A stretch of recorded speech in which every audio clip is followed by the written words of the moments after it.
On the podcast today, psychologist, elite performance coach, and mindfulness guru, Michael Jordan and Kobe Bryant whisperer, George Mumford.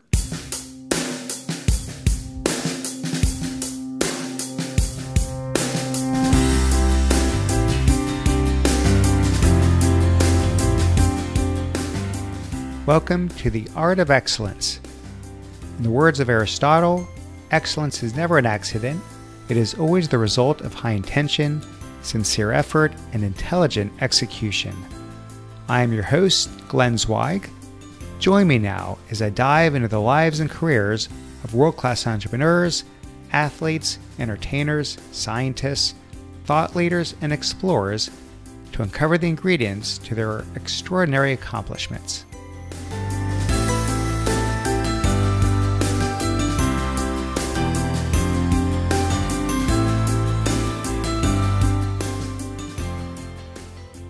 My guest today is George Mumford. George is a psychologist, elite performance expert, and author of The Mindful Athlete. He has worked with world-class athletes including Michael Jordan, Kobe Bryant, and Shaquille O'Neal. He has also consulted with college and Olympic athletes, corporate executives, and inmates, and is a sought-after public speaker at both business and athletic conferences nationally and internationally. His latest book is titled Unlocked: Embrace Your Greatness, Find the Flow, Discover Success. George, thank you for coming. Welcome to the show. Glad to be here.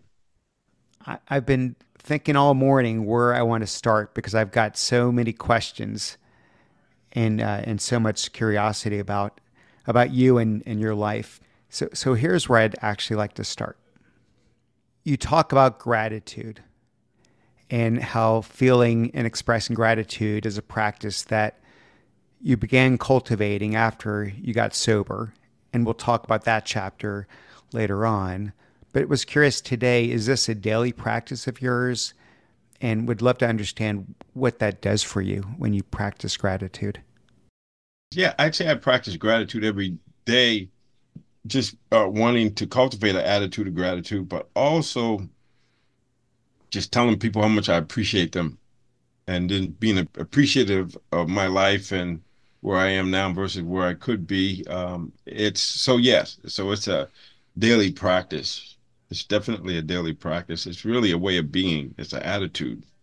And another way of thinking about it is gratitude practice helps us to actually appreciate things we've already accomplished. So when you think about it, true understanding comes from reflecting on experience. And to the degree that we can be grateful for what we have or what we have achieved or how the friends and the circumstances in our lives, to the degree that we can do that, then it becomes a habit of just appreciating everything. Hmm. You know, human life is a precious gift that we take for granted. We don't realize that that's not so easy for some beings to have a precious human life and then have the ability to access our masterpiece and to express ourselves in sincere and authentic ways. Was this gratitude part of the one of the steps of the AA program when you were recovering? Yeah, cultivating, that's what I used to hear, cultivating have an attitude of gratitude, especially when you've been in the substance abuse experience, that every day is a great day, man. It's great when you don't wake up either hungover or needing a drink or a drug, because you have because your body is, you're actually sick because you're not high or drunk. So having an attitude that every day is a great day after being in hell, Hmm. every day's a great day. Yeah. Back in college, you roomed with Dr. J, the Dr. J. Yes, Did you see greatness in him at the time? yes. I had heard about Dr. J before I had gone to UMass because a friend of mine told me that, he went to school down south, and I don't know if he was in New York or where he was, but he was telling me about this guy, Julius Irving, that was a really good player. At UMass, they have freshman orientation, And so I was up there for the last weekend. And so I was up there with several of my friends from Boston, and we were playing basketball. And I saw this dude on the court. He was about 6'3" at the time, and he had on street shoes, but he was dunking on people. I said, "Oh, I don't see that every day." Plus, I had the pleasure of seeing him play his first varsity game, and he scored 32 points and had 28 rebounds. Once again, that's not a normal. That's not normal. Well, you were a pretty talented ball player yourself, and I think you were going to walk on, right? Yeah, it would have been a walk on, but I got injured in my sophomore year, the year that we roomed together. So I'm fond of saying most people were has-beens. I was and never was. So if you didn't get injured, you weren't at that level. Yeah, yeah, I would have played. I mean, I don't know if I could have kept playing if I really wanted to play. If I wasn't injured, I got injured that just sophomore year. I just said, okay, I'm just going to focus on going to school. But if I really wanted to play, I could have transferred to some other school and found a way to play basketball. But I didn't. But I felt my body was telling me something. But had you not gotten injured, Was I good enough to play? Yeah. Yes, I was good enough to not play. not just playing college, but potentially in the future in the pros, was that like plan A for you? I don't know about all that, but once again, when you're in survival mode or when you're not really have an attitude of gratitude, Hmm. you're not looking at what you could do. You're focused on what didn't happen. And so, yes, you're right. I had a friend of mine, well, one of my high school classmates, he had an okay college career, but he played over in Europe for a long time. And so there was a possibility, but in my mind, it was playing Division 1, playing at UMass, and then there was if it wasn't the NBA, then I wasn't interested. And I had friends that played in the NBA. Besides that roommate, my other roommate, Al Skinner, played for several years. I had other folks that I knew that played in the pros. So I think my horizons were narrow, especially under the influence. So I didn't really discover it. I just felt like, okay, this is it. And I had I still played. So how much I could have developed, that remains to be seen. But knowing what I know now, if I was in that situation, it'd probably be totally different. But then again, I wouldn't be who I Yeah. am if I didn't go through what I've gone Yeah, through. yeah, very true. Life is very interesting that way. Well, you coined this term unlocked. It's the title of your book. And since you work with professional athletes, and I don't just mean any professional athlete, you've worked with Kobe and Michael Jordan and some of the most elite athletes in the world. You're obviously familiar with the term flow state as well. So was hoping you could both define unlocked and also maybe compare and contrast to flow state.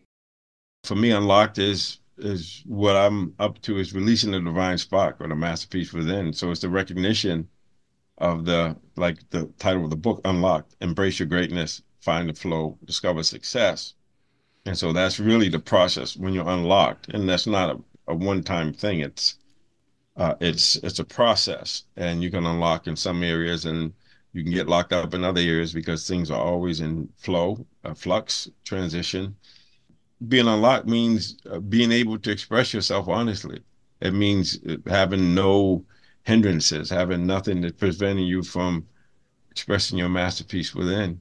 And you can see that in flow. When we talk about flow, we're talking about being in an optimum state of not just performance, but of being where you lose your self consciousness. You lose, time gets altered and other things that would normally happen are not happening because you're so fully deployed and engaged in the moment and what you're doing that things are happening with spontaneously.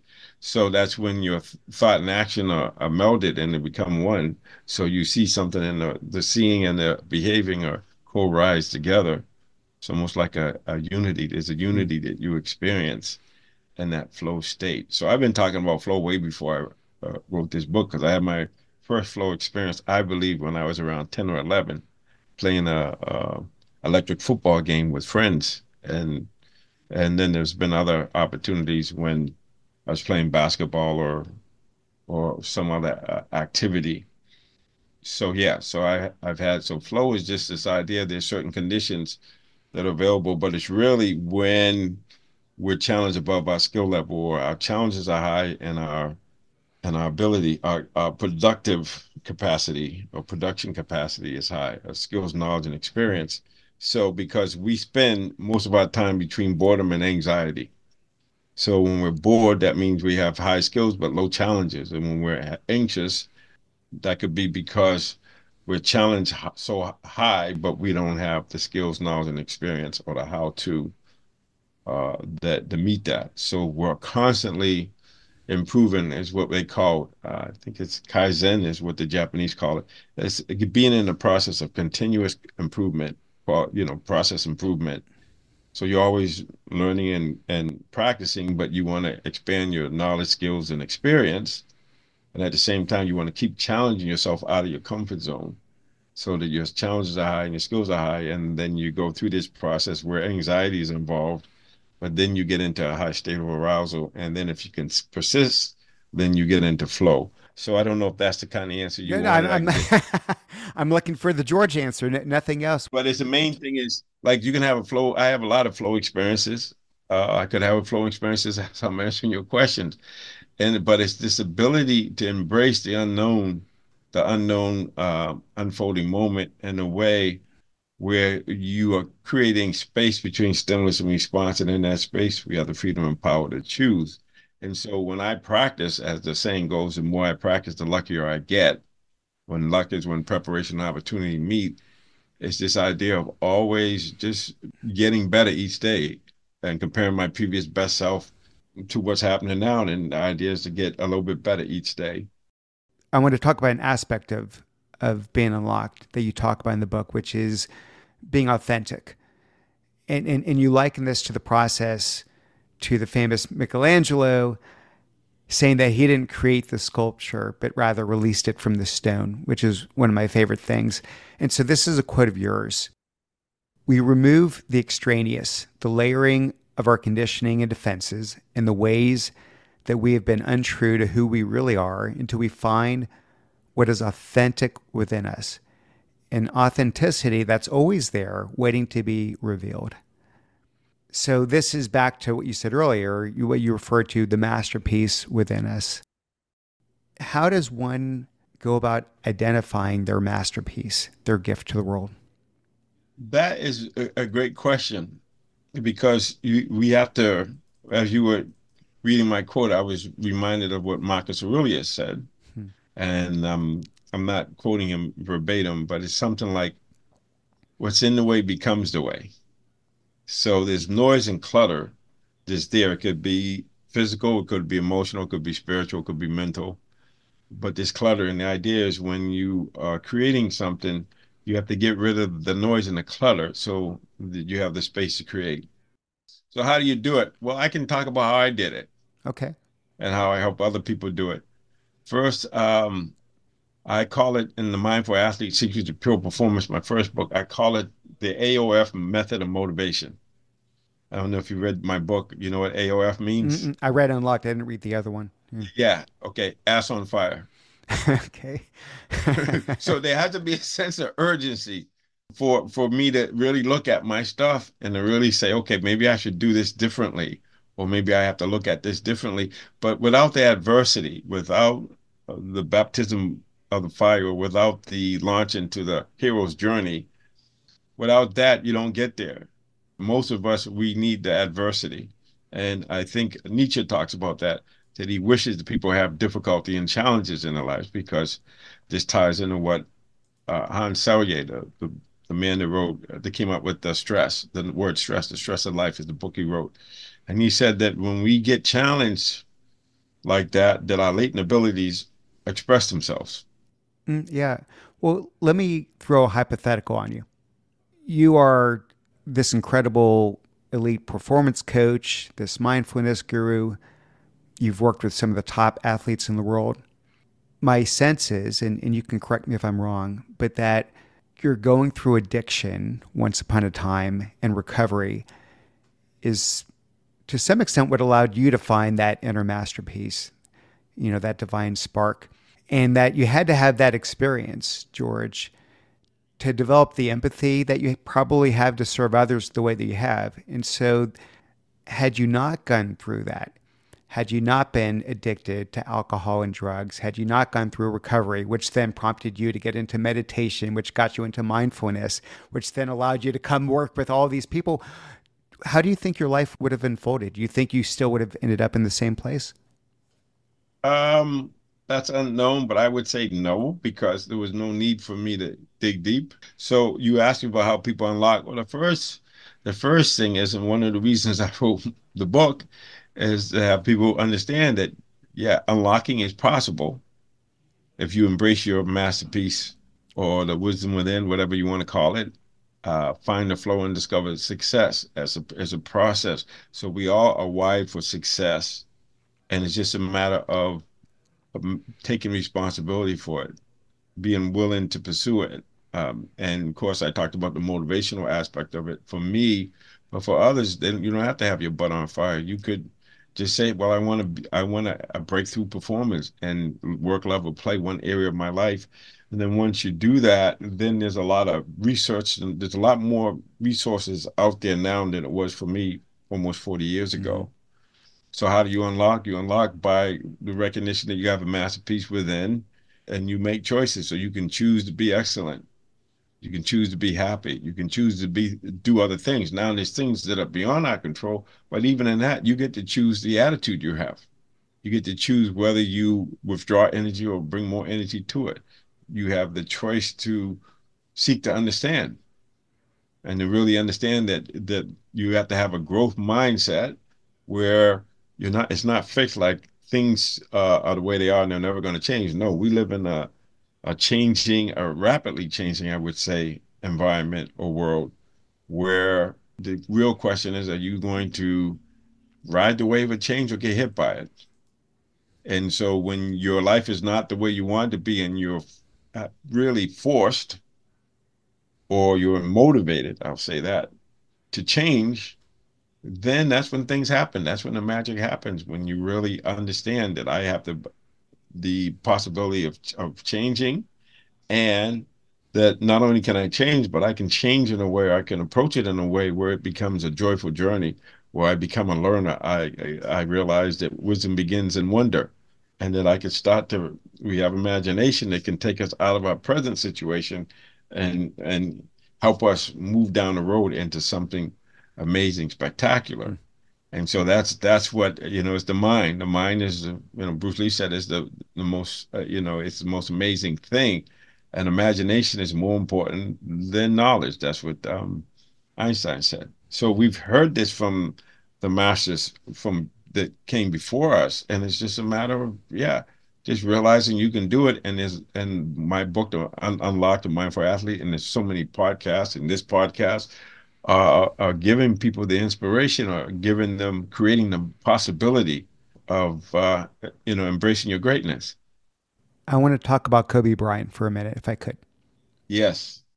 So, Kobe said this of you: George helped me to be neither distracted or focused, rigid or flexible, passive or aggressive.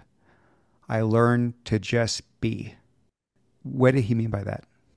So one way of talking about is being in the zone and being in Mm-hmm. flow is to talk about being spontaneous.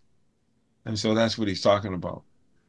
Getting rid of the noise and the clutter so you can be spontaneous. So whatever arises, whatever comes up, you can honestly, as Bruce Lee would say, martial arts is honestly expressing yourself. You can give a sincere effort, and you can express yourself honestly and fully, be fully deployed in the moment without being distracted or being hyper focused, but just being there and allowing things, it's like this idea of being able to go with the flow, go with what is. It's like the current, you got to go with it. As in, don't overthink it, that kind of thing. But you're not thinking, you're being. Hmm. You're already prepared for the action. And even if you're not, if you open it up when and this is, I'm glad you answered this, because one of the things I talk about, we're going to call it the masterpiece. You can call it Christ consciousness, Buddha consciousness, Mm-hmm. love, divine spark, whatever you want to call it. The interesting about it is when we can be still and know, when we can train ourselves to just be in a moment and just be observant, aware, non-judgmental, and non-reactive out of that place of rest that Joseph Campbell talks about when an athlete is competing at the championship form. He's coming from a place of rest. He's not compelled by desire or fear. He's just in his center and doing the thing for the activity in and of itself, managing the moment. When you do that, you have access to creativity and wisdom that goes beyond human research, as Joseph Campbell would talk about, as just intimate wisdom. So when you can put yourself in that frame of mind where you're just embracing your greatness and you're finding the flow, that means you're not creating flow, you're just finding it. You're finding the way things are going and you just move with it like improv. And then you can, now the creativity comes out of the embracing of whatever it is. Hmm. It's embracing. I talk about it a lot when I talk about the 4 A's. The first A is awareness. It's a kind of mirror mind, but the awareness is not linear. It's linear and nonlinear, which means it's not awareness. Then the second one is acceptance, and then the third one is compassionate action, and the fourth one is the assessment, assessing the experience. What worked, what didn't work, that sort of thing. But they work together. So there's a linear universe, but then there's a nonlinear universe where 1+1 = 2 here, 1+1 = 6 there. And so there has to be this willingness to be vulnerable enough, like I said, to embrace the unfolding moment as it is, but trusting that you can create space between stimulus and response, and in that space you have the freedom and power to choose. And you choose based on what your goals are, what your alignment with. So when Kobe said that, he was saying, he just helped me to be unlocked and be spontaneous. And to be spontaneous, it's not just training for it, but I look at myself as a whole person, the body, physical, the mind, mental, the heart, emotional, social, and the soul or the spirit. So tell me if this is related. You once told Kobe, and maybe you tell all of your athletes this, but you said the best way to score is to not try to score. Yes, that's the non-doing. That's the being. But it's not just him. That's what I learned from my teacher. Whatever I was Yeah. attached to, he took it away from me. So the thing is, so what is that about? So it's so simple, but it's not easy to do. And that is you have an intention and then you relax and allow it to happen. So let's just talk about the best way to score is not to try to score, because when the ego gets involved, when you have the linear mind that says, okay, here's how we approach it. Let's say, and I think this was Kobe's thinking at the time, he wanted to score 32 points. So what's the obvious thing to do is divide 32 by four quarters. So when you do that, you say, okay, I got to score 8 points in the first quarter. So then it's the first quarter and maybe there's 2 minutes to go and you only have 2 points. So now you have all this pressure and all of this trying to score that actually gets in the way of being open and going with the flow and realizing, why limit yourself to 8 points? Just be open to any opportunity that expresses itself and go from there. Go let the rhythm, the flow of the game dictate what you do. So he did that and he had 16 points in the first quarter. So he got it. He realized the best way to do it is not try to do it. You form the intention, but you got to let go. So you're not always focused on how am I doing instead of being focused on what you're doing. So you have to Mm. free yourself up to just be in a moment and you'll have way more opportunities. So that's what we do. We limit Mm. ourselves often by saying we have to do this. And then we program ourselves to be looking for scoring opportunities, and because we're looking for specific scoring opportunities, all the other scoring opportunities that are available are not, we're not focused on them, because it's just like you have a map. When you draw a map, you only have certain streets and whatnot. You can't fill in everything. It would be overwhelming. But the map includes things, but it leaves some things out. And so having this idea of being spontaneous and just being with things as they are, you have more opportunities to score. So there's something I learned in the book, a concept in sports psychology called error attribution, which is when we make a mistake, what do we attribute our error to? And that elite performers generally attribute errors to lack of sustained effort as opposed to some inherent shortcoming of theirs. So in other words, they feel like it's more under their control, I take it. So they don't tend to have these self-limiting beliefs. I mean, is that part of what separates the good from the great? Yes, but the other thing is also is to seek to understand. So, like I said, it's not just your body, it's your mind, your heart, your soul. It's knowing what the basic fundamentals are for what you're doing. So there's this process of knowing, okay, so I talked about the 4 A's. So Mm. I embrace awareness. I have awareness of it. I accept it that I made a mistake. Then the compassionate action is how to correct it. You learn mistakes are feedback. They're not some opinion about who you are as a person or a player. It's just feedback. It's not personal. So when you can see it that way, then you see it as an elite performer because you're coming from what I call to get to the Hall of Fame. And I just saw that the NBA weekend, and I think that's when they named the Hall of Fame folks. My Hall of Fame is hope, optimism, and faith. That's how you get to the Hall of Fame.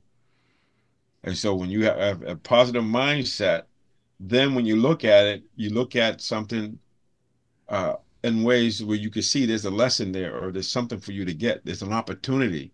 It's not an expression of your inadequacies. It's an opportunity for you to level up.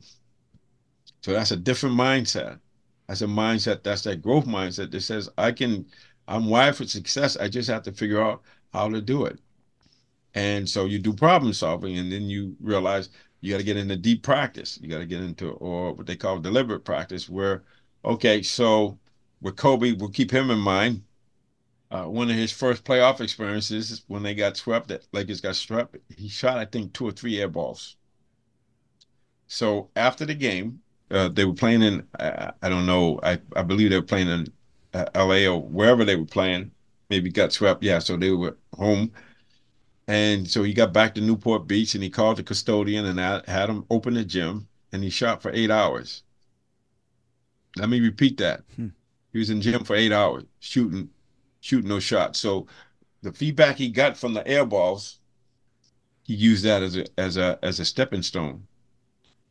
That's what I'm talking about. Of course, that's a Mamba mentality. People identify with that. Hmm. I was out in LA last week and I got to, stand in front of his new statue and take some photos. But people identify with that. And I was thinking about that. You have MJ, he's an icon. You have LeBron, you have all these other folks, but people can identify with that Mamba mentality. And it's a guy that's, even though he's tall, he's not extraordinarily tall or extraordinarily fast. There's something about people can relate to. Oh, I can do that.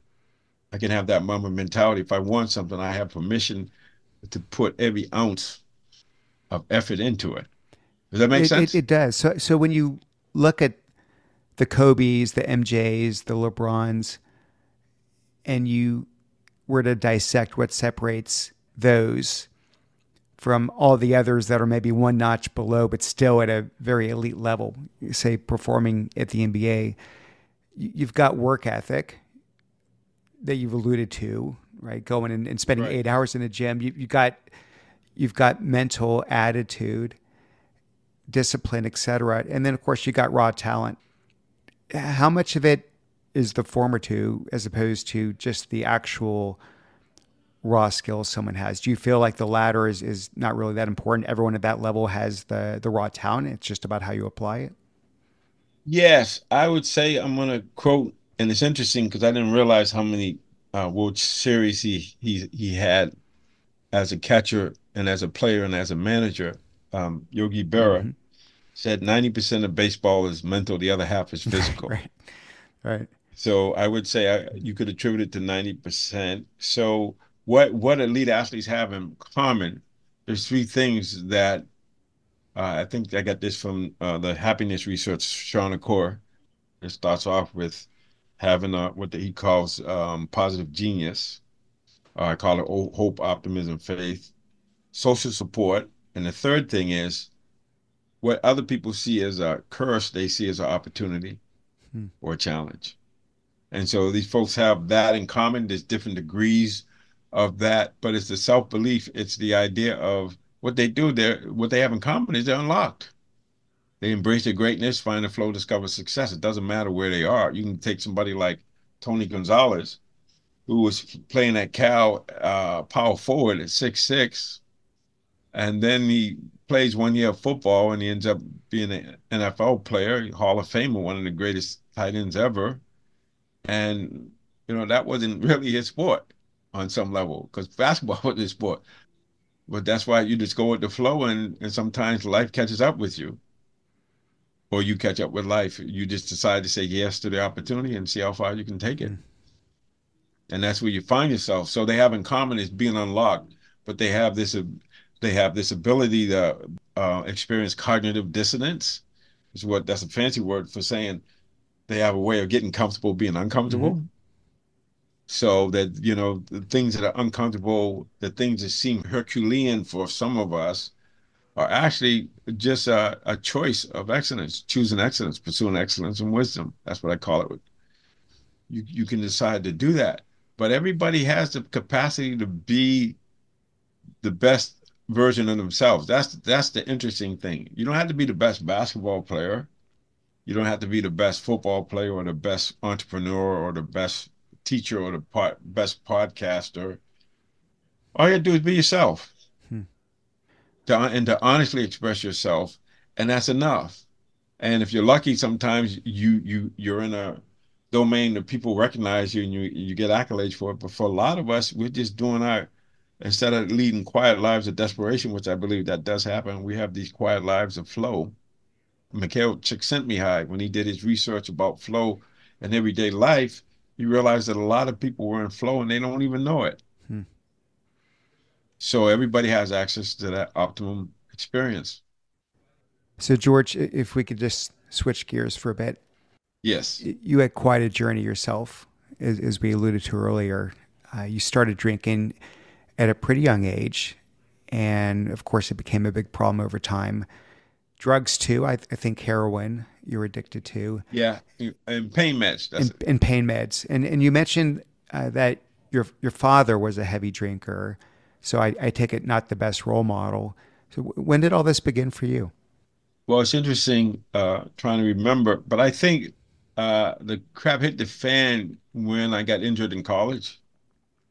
And I was on pain meds a lot, even in junior high school. But when did you start drinking? The drinking was way before that, wasn't it? Oh, way before. But everybody drank. I don't know. I grew up in, Roxbury, Dorchester. It was everybody drank beer and would drink liquor and whatnot.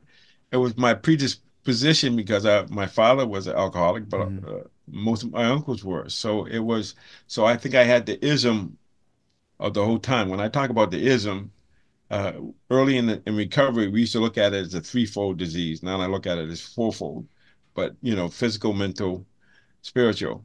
But I look at it spiritual, mental, emotional, spiritual, physical, mental, emotional, spiritual. And the thing is, even though the physical thing might not be there, or like even now I don't drink, if you want to look at it as one of those stray cats that live in the neighborhood that goes around and eats your scraps that you leave out for it, the addiction is always there, but you don't feed it. So the ism was already there. So even though I didn't have the physical manifestation, and I don't remember when that comes about, because that comes about over a period of years, maybe even decades, but you don't notice it because you don't have the physical need to take a drink or drug every day. But you have the ism, you have the mental, the emotional, the spiritual component of the ism, which is something that I continue to work with, even though I'm not using actively. But at the same time, my health is going to be, or my quality of life is going to be predicated on how much I continue to grow in those areas, especially the spiritual. The spiritual is the main Mm-hmm. one. And if I continue to raise my level of consciousness, awareness, wisdom, whatever you want to call it, that at that level, there's more options or different options available to me. So that's why in recovery we talk about improving conscious contact with God, or conscious contact with the love or the divine presence or the universe, however you want to call it. And that's something that we can work on every day and improve conscious contact of it, because we're not conscious of these abilities. And the idea is to be conscious of them, embrace them. Like I said, embrace our greatness. So you have to embrace it. Mm. So we have this tendency to look back and chronologically, like linearly look at it. But I think for me, I can say, yeah, well, I noticed these things during a point of time, but it's progressive, just like recovery is progressive. You don't really notice it. It's like walking in the mist, and after a period of time, you notice you're soaking wet. But initially, you don't notice it. Mm. Does that make any Mhm. Yeah. sense?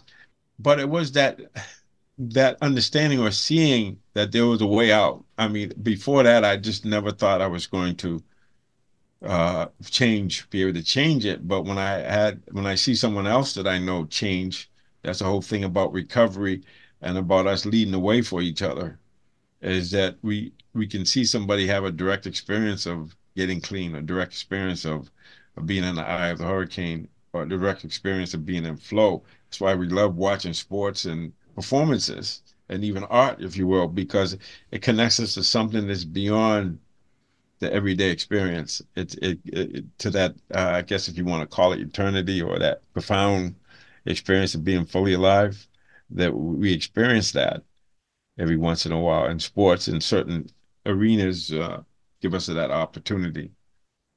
You had 12 siblings? 12 siblings. It's insane. Did you have to wear name badges to know who's who? No, no, no. Believe it or not, we laugh about it, but my family must have either they had, I don't know, they had some kind of birth control method, because I didn't have a sibling every single year. Some of us have 2 years or 3 years apart. Some of us have one, Right. and I'm number 10. You're number 10. Well, George, you're super self-aware. So do you have any sense as to what being one of 12, or I should say one of 13? Yeah, well, that's easy for me because that's all I know. Well, I was one of the younger ones. So the difference now, I say this, and when I talk about my mom, I talk about they don't make them like that anymore. She was giving birth over 21 years. So my oldest brother was 15 years older than me, and my younger brother was 6 years younger than me. So that's 21 years between the eldest and the youngest. So I had five siblings or that were 10 or 8 years older than me. It was kind of like all hands on deck. It's probably why I still wake up early in the morning and go and have dibs on the bathroom or whatever cookies my mom would bring home from the hotel. As a motivation, the early word gets the cookie. So something like that. But yeah, you just learn. Like I have friends of mine that say to me, "Well, you're really good with groups because you grew up in one." So I think, yeah, to me, it's the only experience I know. But I'm more like a social contemplative. I used to be really more of an introvert than I am now. I'm still an introvert. It's just that I can be socially engaging, or I would call them a social contemplative. That's probably one reason why I like having my own quiet Yeah. time, space time. That's why, Yeah. I can go meditate for 90 days in silence and it wouldn't be a problem. Hmm. I want to talk about meditation some more here. So you went through recovery and you started Right. meditating, and there was some period of time, I don't know if you still do it, but you would teach meditation to prisoners. And I'm talking murderers, rapists, very violent criminals, many spending the rest of their lives behind bars. Was the goal of the meditation to help them find a way to transcend maybe their physical bodies and their physical circumstances? Is that the idea? Or maybe help me understand? Yes. Well, the whole idea of, when they asked the Buddha, when they seen him and they see this radiance, and they asked him if he was a god or if he was this or that Mm-hmm. or a man, and he said, "I'm awake." That was it. Mm. And so we all have the potential to awake. So whether we're in jail or Yale or locker room or boardroom, we have this capacity to be awake, to be in the moment and be able to embrace things. So my thing has always been about alleviating or getting rid of or alleviating suffering. So people who are in jail, I used to go in and work with these lifers, and they were some of the best students. They used to thank me for just coming in because they all they had was the moment. And so, just like Viktor Frankl being in the concentration camps, he talked about the ultimate freedom is choosing your attitude. Suffering is beyond your control, that you don't have. You just have the suffering. You could be diagnosed with cancer, or just being in a place where you don't have much liberty in terms of being able to move around, but you always have a choice on what you focus on and what you let occupy your thoughts and your mind. And so, the thing was to me really was just the opportunity to teach. It wasn't like I had this social awareness that, oh, I should go in because they really need me. No, it was like it was an opportunity to go in and teach, which was fascinating because I went in and I taught with people I used to get high with. I was teaching them. But that was a power example because they could see, okay, this is what happens if you stay in the game, and if you get out of it, you got a chance. Well, one of your first big breaks came when you were hand selected to work with Phil Jackson in the Chicago Bulls. And this was the year after, I believe, after their third championship in a row. And Michael Jordan had just left the team. And so there was enormous pressure, of course, that comes along with high expectations for such a successful franchise. So, what was the role that Phil wanted you to play? After they won their third championship, Phil used to go in the summertime. He used to go to a place called Omega Institute. It's in Rhinebeck, New York, and he used to do it was a fundraising kind of activity he did for the family of Eddie Mast, one of his teammates from the New York Knicks. And so he had a program called Beyond Basketball. So it'd be like a fantasy camp. So people would pay and go up there for a weekend, and he'd take them through the triangle offense and, like almost like a mini camp and whatnot. So he was up there one summer at the same time that John Kabat-Zinn was up there. And Phil wanted somebody to come in and help the guys deal with the stress of success. And so they asked me to come in to help the team deal with the stress of success. They had just won 3 NBA championships. So think about that for a minute. They win 3 championships and they're still trying to get better. They go out and they want somebody to, and because Phil saw the athletes as a whole person, he could see them as his congregation, if you will. So he was always thinking about ways of supporting them and helping them. So we had a conversation in July or whenever it was, and we decided that I would come to training camp in October of '93.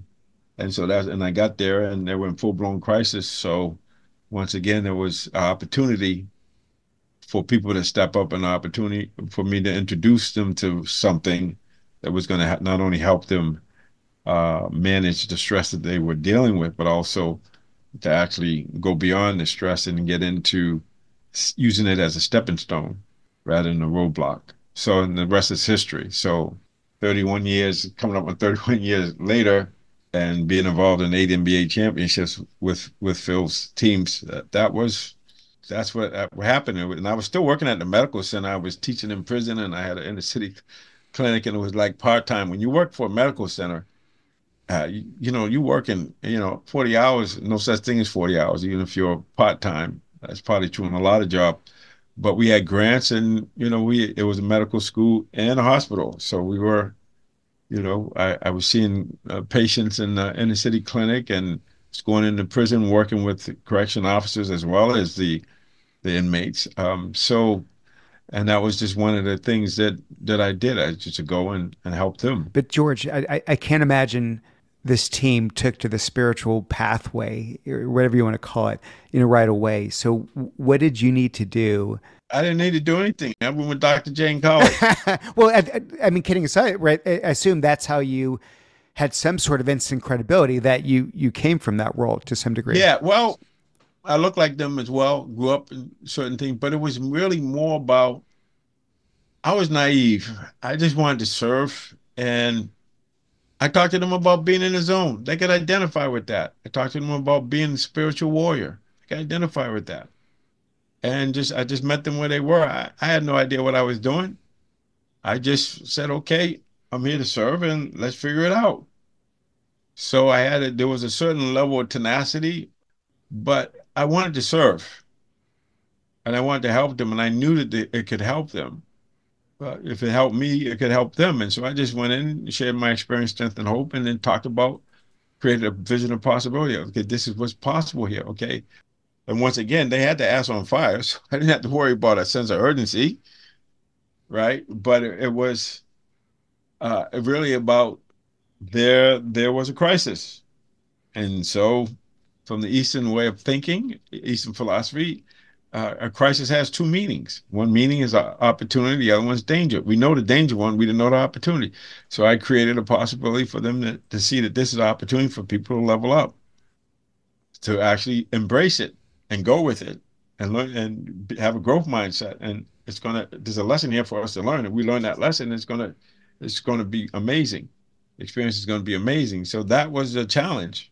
Once again, I talked about it, having hope, optimism, and faith, social support, which would include me as well as others. Like, how do we help each other and being in community? And the third thing was to see it as a challenge, as an opportunity. Mm. So that's it. So I just want, and why is this so important? And I learned it when I was in the stress management course. We call it reframing. But what we're really talking about is something happens and then we interpret what it means. And so we know from research that 90% of long-term happiness is predicated on how the brain and the nervous system interprets our experience. Not 10%, 90%. So that means that we have this ability to interpret things in ways that move, inspire, and empower us.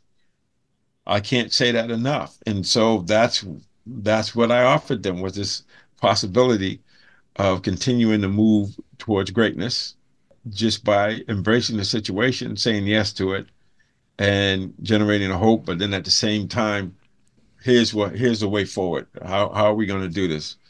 Talking to them about being in the zone, being in flow. They all have had that experience, so they wouldn't have been there. But how to create a possibility. And once again, this is just like what I told Kobe. The best way to get in the flow is not to try to get in the flow. But there's conditions that if you cultivate certain attitudes and persistent efforting, or being able to sustain effort, attitude and sustaining the effort, and having the understanding of what the essentials are and how to practice so that you continue to grow and expand your capacity to act and be, well, anything's possible. Well, what I thought was really interesting is a couple years later, Michael Jordan, of course, returns to the team. And as I understand it, he readily took to your teachings. There was no resistance or anything because he was willing to try anything to give himself an edge. And you would mention how some of the best athletes in the world, like Michael Jordan, like Kobe, like I think Shaquille, you spent time with as well, that they're also some of the most coachable, which I thought was really interesting. That as great as they are, there's a certain amount of humility that there's more to learn. Yes, they're learners. It's interesting because this was Phil. He liked players that could play multiple positions, that were flexible, able to take on certain roles and whatnot. But the main thing was you got to be a learner, because that was the whole thing about playing in this system. You have to be mindful. You have to be able to read the situation, take what the defense gives you, and kind of move it along. So yes, so you have to be a learner, and that's, to me, that's the biggest benefit I've had. That what I call the Kaizen, the Japanese, continuous process improvement. Mm-hmm. I continue to this day to continue to improve and to really, I'm a learner. I'm a seeker. You can call it whatever you want, but I'm learning all the time. It's a full-time job. It's not like, okay, I'm a certain age, I'm matriculated through, college and graduate school, and now I'm done. No, you're not done. It's about learning. And the main thing you have to learn is who you are and how you can be who you say you are. So that's the most amazing adventure you can be on, is the adventure of getting to know yourself better. Because then when you're in flow, because you feel more alive when you can be yourself, when you can be sincere about who you are and how you express yourself. It's amazing. It's the opposite of what Kierkegaard talked about. He said one of the most devastating forms of despair is not being yourself. And so we know that's the number one health issue, is feeling alienated or alone.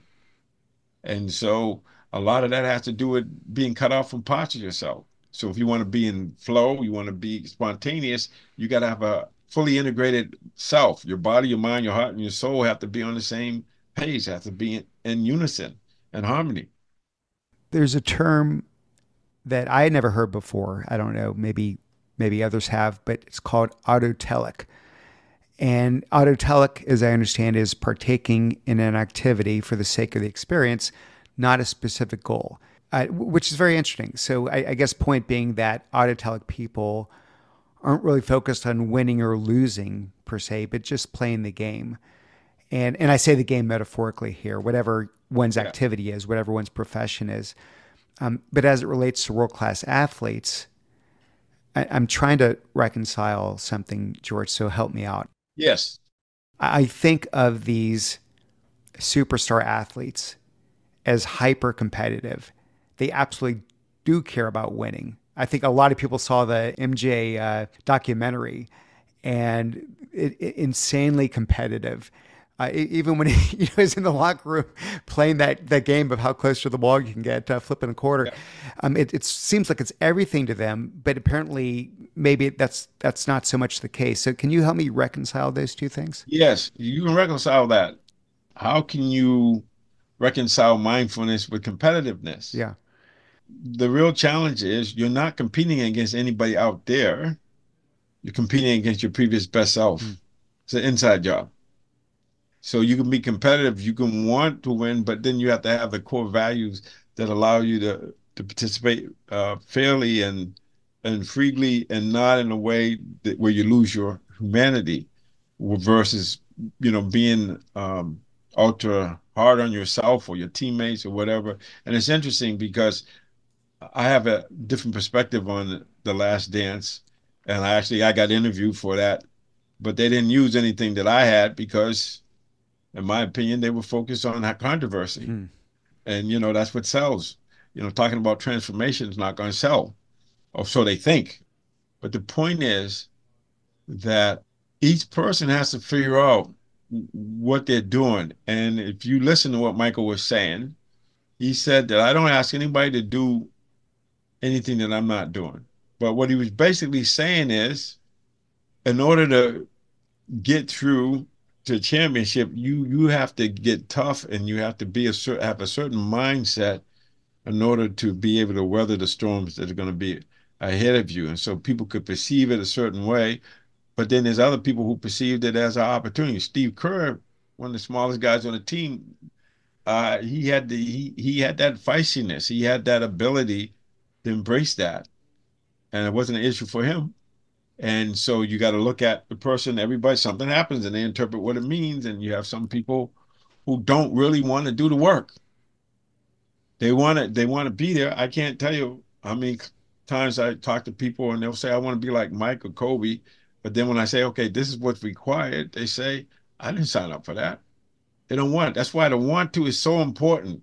That sense of urgency. Without a sense of urgency, it's like nobody wants to get out of their comfort zone. Well, I won't say nobody, but you have to have a certain kind of mentality where you're going to keep moving out of your comfort zone with compassion.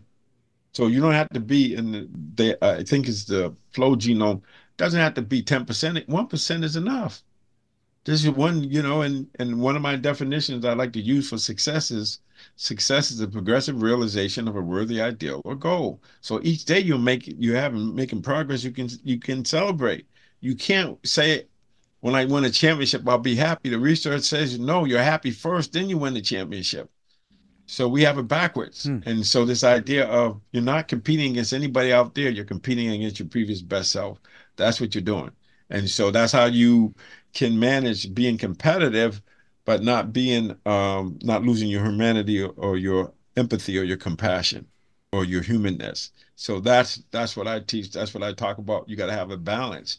It's not either or, it's yes and. Yes, you can be competitive. That means you gotta get comfortable being uncomfortable, but you can do it in a way where you don't lose your humanity and you don't cause harm and suffering to others. Well, we're shining the light on the athletes, but of course, Phil Jackson was coaching this team. Phil Jackson, I think, has won what, 9 or 10 or 11 championships. He's won 11 championships as a coach and 2 as a player. That's got to be far and away the most winningest coach ever. So when you interacted with Phil Jackson, when you watched him, I assume you were in a lot of these locker room discussions and what have you, and prep meetings and everything. What did you see in him that allowed him to transcend the game, if you will? Well, his practice, I mean, we were in alignment with values and whatnot. And let's be clear, I work with Phil as well. I work with everybody, the coaches, everyone. But it wasn't so much working with them as being on a journey of self-discovery of helping each other. And part of what I do is I help people find themselves. And we talk about performance, how to pursue excellence and wisdom with grace and ease, if you will. So he's a seeker, and I mean, if you think about it, let's talk about him for a little bit. When he came into the league, he was a high flyer. And I think it was his second year in the league, he had a spinal fusion. And so couldn't play for a year plus. So in those days, they had one coach, and that was Red Holzman. And Red Holzman knew that he had to keep Phil engaged in the game. So Phil became the quasi assistant coach. So think about that. So he's injured and he's coaching, helping the coach the team, and he ends up being a Hall of Fame coach. Do you think there's a connection there? I would say yes. That's why whatever happens, we embrace it because you don't know if that's going to take us to the Hall of Fame or and being who we are really supposed to be. And so, yeah, so obviously it's like whether it's his ability to open up. And I remember Kobe one time was talking, and he couldn't believe that Phil would let somebody like me into the practices and give me all that carte blanche because that's just this was so revolutionary, and even now it's still sinking in that I'm one of the I brought mindfulness and performance together, but I would just say performance, even though mindfulness is a process in ways that never happened before. And so that's why the mindful athlete in Unblocked, it will be classic because no one's done it before, but I wasn't setting out to do it. I was just being a service. People asked me to help as far as Phil's concerned. So yeah, he's a seeker, and people don't, if you read his book, you'll understand that both of his parents were Pentecostal ministers. So he spent a lot of time in the pews, and him meditating and playing basketball was maybe not in alignment with what the plans his parents may have had for him. And so he's always been a rebel. He's always done things differently. I guess his first book is called Maverick. Yeah, so he took a chance of doing something radical, doing something unprecedented. But I think it's because he views his players as his congregation. He wants to make sure that their whole being is being supported, not just a body that does what he asks them to do, but a whole person with a body, mind, heart, and soul. I believe Phil would have a regular meditation practice. Oh yeah. Oh no, definitely. He practiced Zen for years. He majored in philosophy and psychology in college. So this was something that he did that he's been doing for a long time. So yeah, so he believes in that. It's just easier to have somebody like me come in and teach his team in ways that, because he has other duties and Mhm. whatnot. But yeah, this is his way of life. Hmm. I want to read a quote going back to this notion of mindfulness and meditation. It's a quote of yours here. By keeping our awareness on the breath, we can slow things down. The tempo of experience shifts. With that comes control and the ability to respond rather than react. It's what I taught Kobe and MJ, how to cultivate and become intimate with the interior terrain between stimulus and response, between input and output, between what you feel and how you act. In basketball, when you're able to do that, players say the game slows down. I know we touched on some of that earlier, George, with the stimulus and response, input, output. I'm trying to think of how to translate a game slowing down, take it from sports and give me that. How does that metaphor translate to the rest of us in our day to day lives? Yeah, thank you. Because we're focused a lot on sports, but you got to be a mindful person to be a mindful athlete. So these folks are going to stop playing at some point. But the qualities of mind, the ability to be present and to direct attention or have autonomy to just choose what you focus on. So the example I like to Mm-hmm. use is actually I grew up in Massachusetts in Boston specifically, and I would take a bus to the train station, then get on a train, and then I get to I think it was Forest Hills, and then there was an elevator train. So after you got off the train, you had to run down the stairs, and then you run and the buses are lined up ready to pull off. And in those days, they didn't have the color or anything on the side of the bus. You had to go to the front of the bus where there would be the letters or where it was going. And so I'd run down and then I look and I see the letter BR, the letters BR, and then I get on the bus. So I end up going to Bridgewater when I really wanted to go to Brockton. So how did that happen? Because I didn't take the time to catch this is perceptual process and slowing it down.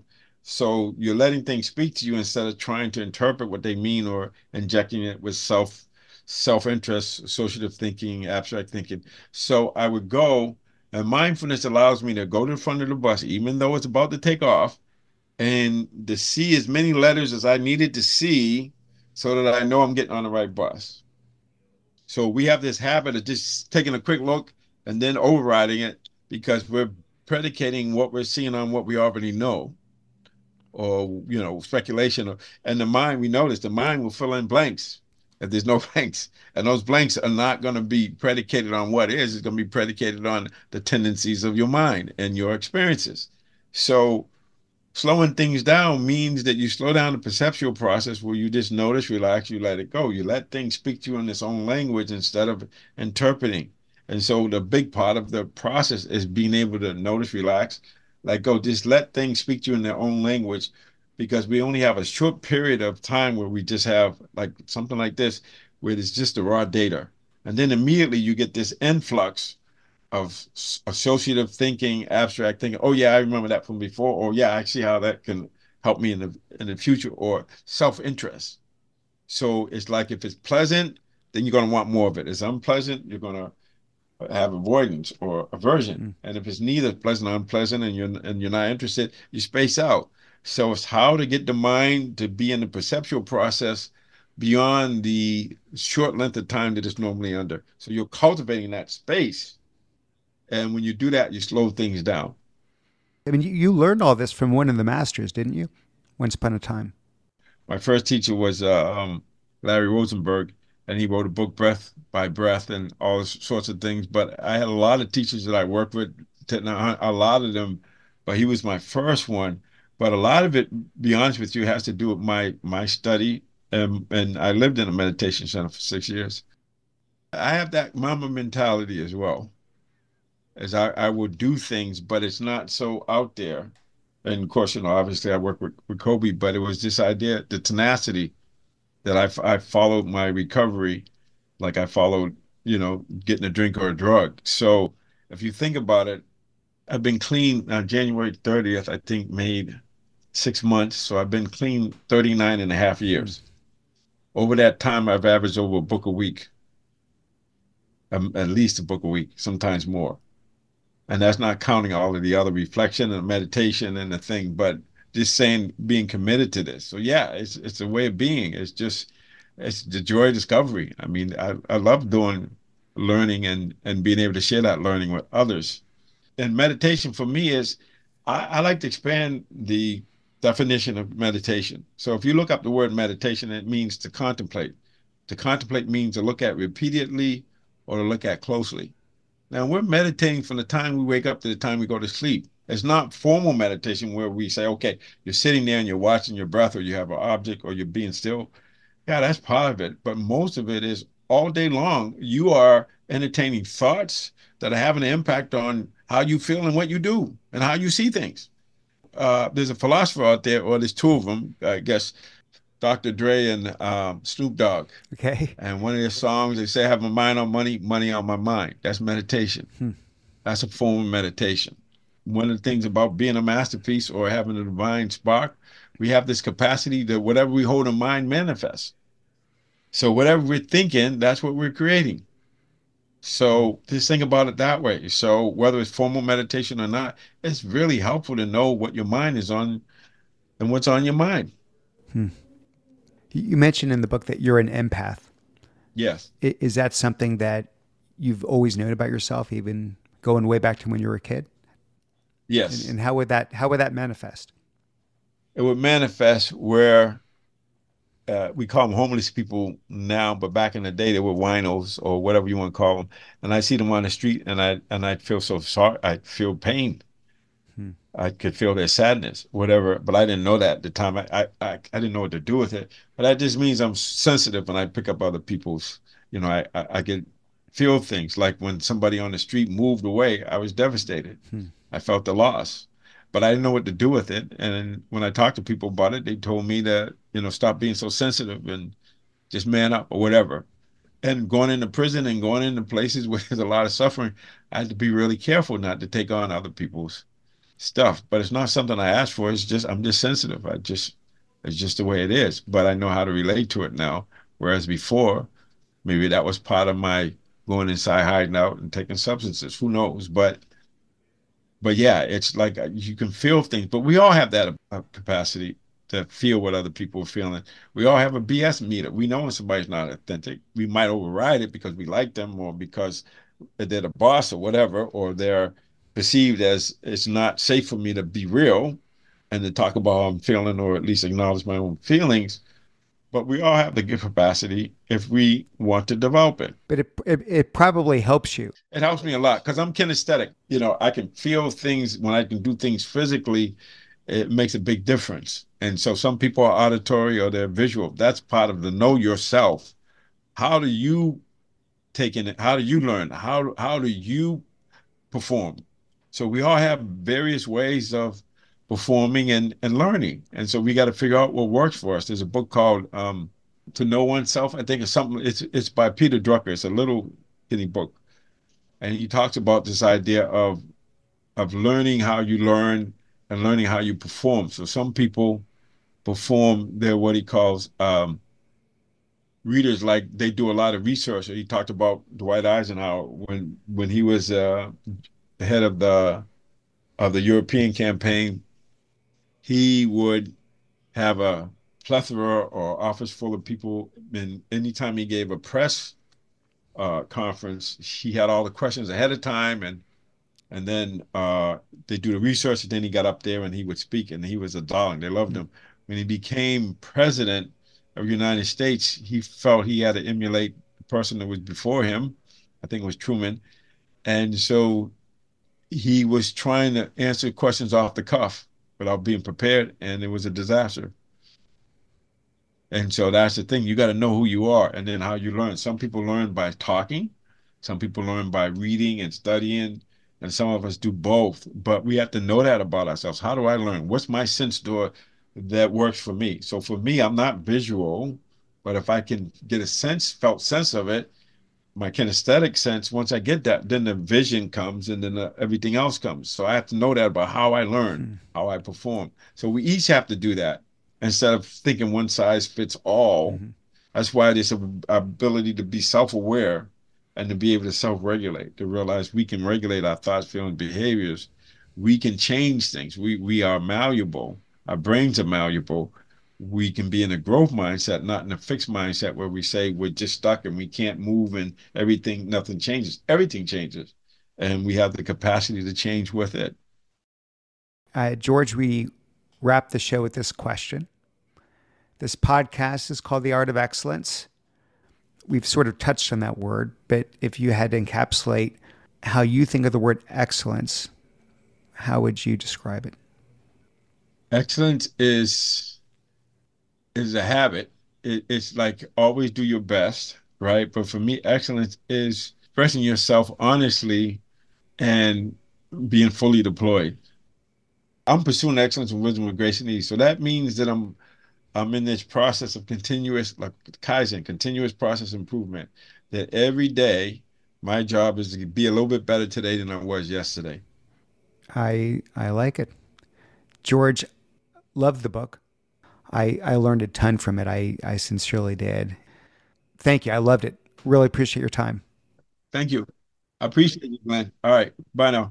I appreciate you. Thank you.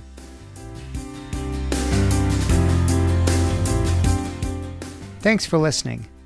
If you enjoyed the episode, here's my ask of you.